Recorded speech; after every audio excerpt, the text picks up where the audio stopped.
Hello and welcome to the analysis of the Hindu newspaper dated January 2nd, 2023. In this video, we are going to talk about two important newspaper articles. These articles are going to be very important, very significant for the civil services examination. So let's start our video with the first important newspaper article for the day. Now, this particular newspaper article talks about the unemployment rate, and the statistics has been presented by none other than Center for Monitoring Indian Economy.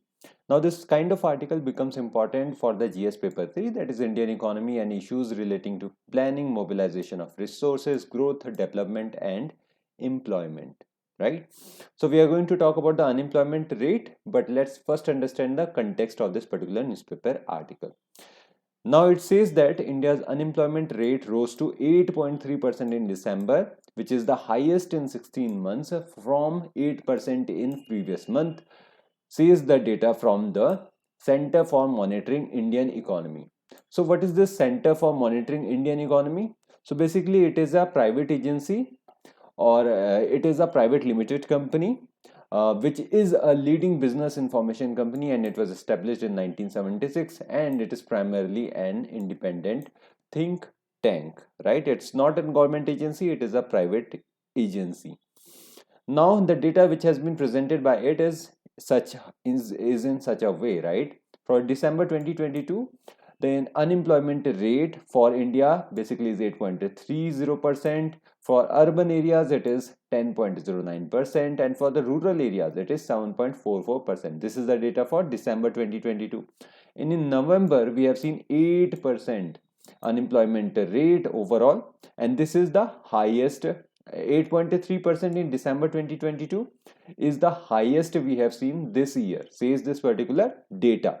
Now this data is important, but what's important is also state-wise analysis of it. So basically Haryana contributed to the highest amount of unemployment rate, which stood at 37.4%, and it was followed by Rajasthan, which is 28.5%, and the lowest was seen in Odisha, right? It is 0.9%. Now this is the state-wise list of all the statistics which has been presented by CMIE. Now this particular unemployment rate is presented by a private agency, but there is also a government agency which presents this unemployment rate. Now the other agencies which compile the unemployment data are the National Statistical Office, which presents the periodic labor force survey, and this National Statistical Office comes under the Ministry of Statistics and Program Implementation. If you talk about this particular ministry, then it has 5 agencies, right? And out of them, the one is National Statistical Office, others are Program Implementation Wing, we also have Administration Wing, we have Integrated Financial Division, and then we have National Statistical Commission. Now these wings are further divided, but we are not going to get into it because that's not relevant for us. What's important is the National Statistical Office and the data which it presents. Now the data is presented in the form of a report, which is, or a survey, which is known as Periodic Labor Force Survey, and it presents an annual report and 4 quarterly reports. This particular data is presented by the National Statistical Office, obviously. Now let's talk about this particular data which was present for the last quarter. Last quarter means for the June to September month, right? So July to September month, we had the quarterly bulletin, right? Quarterly survey from the PLFS, from the National Statistical Office, right? So what are the objectives of the PLFS, or the Periodic Labor Force Survey? So it basically is used to estimate the key employment and unemployment indicators, and the unemployment indicators are work population ratio, labor force participation rate, and unemployment rate. So these 3 kinds of data are present in this Periodic Labor Force Survey, and it is present in the short time interval of 3 months for the urban areas only in the current weekly status. So this particular data is only for the urban areas. And the second objective is to estimate employment and unemployment indicators in both usual states and CWS in both rural and urban states. What is CWS? Current weekly status, right? On a weekly basis, status is there. Now let's understand this particular data from the NSO in the form of PLFS, right? So the key findings were such that labor force participation rate was basically 73.4, 21.7, 47.9, right? This is what is the labor force participation rate, and labor force participation rate is basically defined as the percentage of persons in the labor force. So out of 100, 73.4 were present in the labor force, and out of the females, 100 females, 21.7% were available in the workforce, and if we total them, then 47.9% people were available on the labor force. If there are 100 people, then 47.9 people were present in the labor force, or they participated in the labor force. Now the other kind of data it presents is the working population ratio, right? And for the July to September 2022 month, it was 68.6% for the males, 19.7% for the females, and overall it was 44.5%.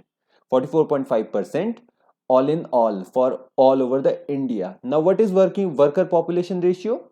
Worker population ratio is basically defined as the percentage of employed persons in the population. So in the population, only 44.5% people are employed. This means that. Now the other kind of data, or the third kind of data, is regarding the unemployment rate in the PLFS, right? Now the third kind of data is the unemployment rate, which is basically a percentage of people's unemployed among the persons in the labor force. Now you have the labor force who are willing, and unemployment arises in people who are willing to work, and they do not get the employment, right? So these people, that is 66.6% males, 90.9.4% females, and overall 7.2% people are willing to get employment, but they are not getting employment, right? It is 7.2% for all over the India, right? So this is the data which has been presented by the NSO in the July to September 2022. We have talked about what? We have talked about the data which has been presented by the CMIE, which says basically that the overall unemployment rate for India for December 2022 was 8.3%. Now we have also talked about the National Statistical Office. We have talked about the Ministry of Statistics and Program Implementation. Under it, the National Statistical Office comes, and the National Statistical Office comes up with a periodic labor forces survey. Now, periodic labor force survey presents three kinds of data: worker population ratio, labor force participation rate, and the unemployment rate. Now we have talked about all of these particular data, three kinds of data, that is labor force participation rate. We have talked about worker population rate. We have also talked about the unemployment rate. So this is it regarding this particular newspaper article. And if you are more interested in this kind of data, I will put all the PDF in the description box, right? So this is it regarding this particular newspaper article. Let's now head to the next important newspaper article. Now this particular newspaper article talks about the fact that Lula, basically his full name is Luis Inacio Lula da Silva. Now he is going to get the third term as the Brazilian president. And this kind of information becomes important for us for the GS paper 2, that is effect of policies and politics of developed and developing countries on India's interest. First, we are going to understand the context of this particular newspaper article. Then we are going to analyze the India and Brazil relations and what are the challenges ahead of us. So basically, Luis Inacio Lula da Silva took office on Sunday for a third term as the president of Brazil, capping a remarkable comeback for the veteran leftist after he defeated the far-right Jair Bolsonaro in October elections. The 77-year-old man is a self-made man. He was an ex-metal worker who previously led Brazil from 2003 to 2002, and he took the oath of office before the Congress, vowing to maintain, defend and obey the constitution, basically all that stuff. And he has returned as the Latin America's biggest economy after a bitterly divisive election, because the election was very tight. He barely got through, right? But he got through. Now he is the president of the Brazil. All right, and it was the first time since the end of Brazil's 1965 to 1985 military dictatorship that an incoming president does not receive the yellow and green sash from his predecessor, because these two guys, Jair Bolsonaro and Lula da Silva, are bitter rivals, right? So Brazil, let's talk about Brazil. Brazil is basically a very big country, not as big as India, but very big country, right? So it's basically it occupies an area of 8.5 million square kilometers, population basically being 217 million. It is the fifth largest country by area and the seventh most populous country in the world. And it is basically largest country in the both South America and the Latin America. So it becomes very significant for India to maintain relations with it, right? So we have basically five types of relations. First, we have the historical link. We have historical relations with the Brazil. Then we have political cooperation as well. Then we are going to talk about the economic cooperation between these countries, and we are going to talk about defense cooperation. Then we are going to talk about the cultural cooperation and what are the challenges that lie ahead between the India and Brazil relations, right? So let's first understand the history of their relations. So the historical link dates back to the time when Portugal's Pedro Alvarez was on his way to India and was blown, of course, only to discover Brazil in 1500, and he made Brazil a stopover to finally reach Goa, and this led to the Portuguese association between India and Brazil and the exchange of varied agricultural crops and cattle in the colonial times. These two countries were very much near each other during the Cold War as well, because during the Cold War, India and Brazil calibrated against the world order and it dictated by the superpowers. Basically, at the time of Cold War, there was a war going between the US and USSR. The countries were choosing sides. It was basically a bipolar world, and the countries were choosing sides. India and Brazil both choose not to take sides. And in 1967, both the countries condemned the idea of creating non-proliferation treaty. Now we have understood the historical link. Let's understand the political cooperation, because that's more important. Now the strategic dialogue was established in 2006 between Brazil and India, and this particular relationship has been deepened with the coming up of them, both these countries in the BRICS, IABSA, G4, G20 and wider multilateral context of the United Nations. And Brazil and India, along with Germany and Japan, jointly pursued aspirations of permanent seats in the United Nations Security Council, and they have worked towards a multipolar world where large developing countries can frame global rules and democratize international institutions. And both countries played a pivotal role as leaders of global South or South-South cooperation, which basically means South-South cooperation means what? South-South cooperation means the relations between the developing countries, right? Both of these countries are the developing countries and they basically have the South-South cooperation, right? And the global North is said to whom? All the developed countries. Now the Brazilian foreign policy of reciprocal multilateralism is similar to the India's policy of strategic autonomy, and that is why the alignment in their policy, in their foreign policies, leads to better relations. Now, what is reciprocal multilateralism and strategic autonomy? Let's discuss it further. Now, the Brazilian foreign policy of reciprocal multilateralism basically means the rules of multilateral order should benefit all nations and not being merely dictated by the superpowers for their benefits. All the rules of the multilateral order should benefit all of the countries, not just the developed countries, right?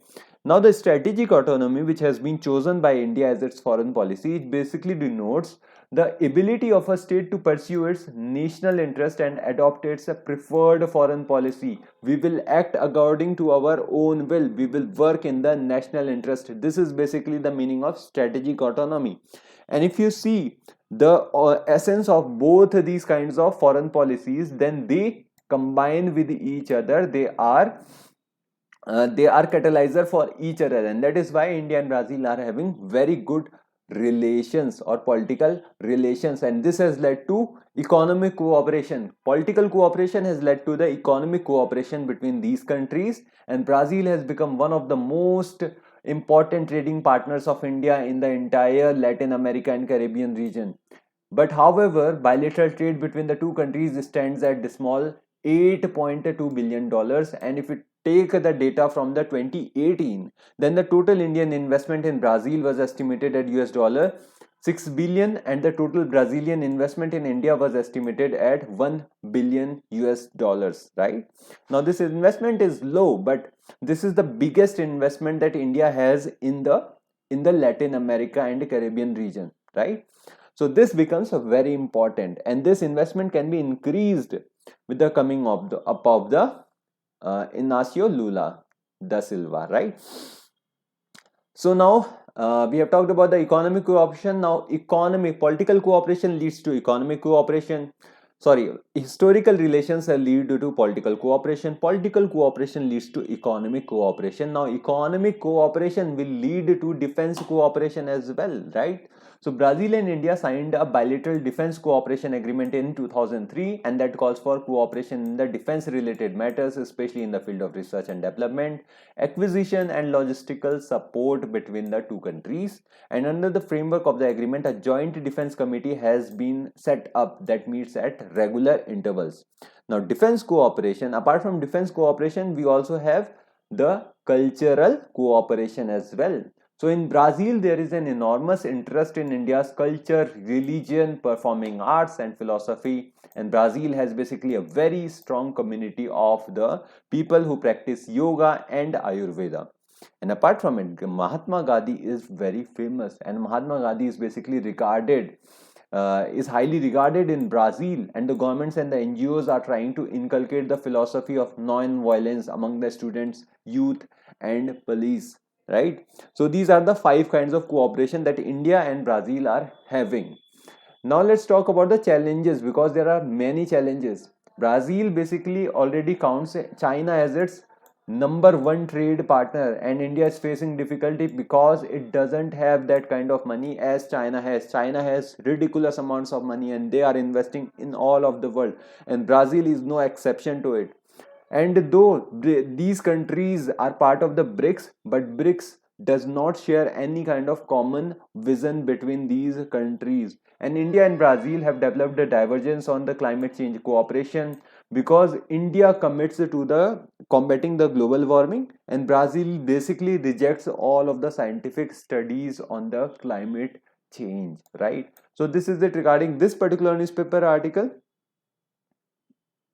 So this is the challenges. It's not cultural cooperation, right? So these are basically all the challenges that India and Brazil are facing in their relations. So this is it regarding this particular newspaper article, and this is it for the day. Thank you from my side. Do like and share the video and subscribe to this channel. Have a good day. Bye.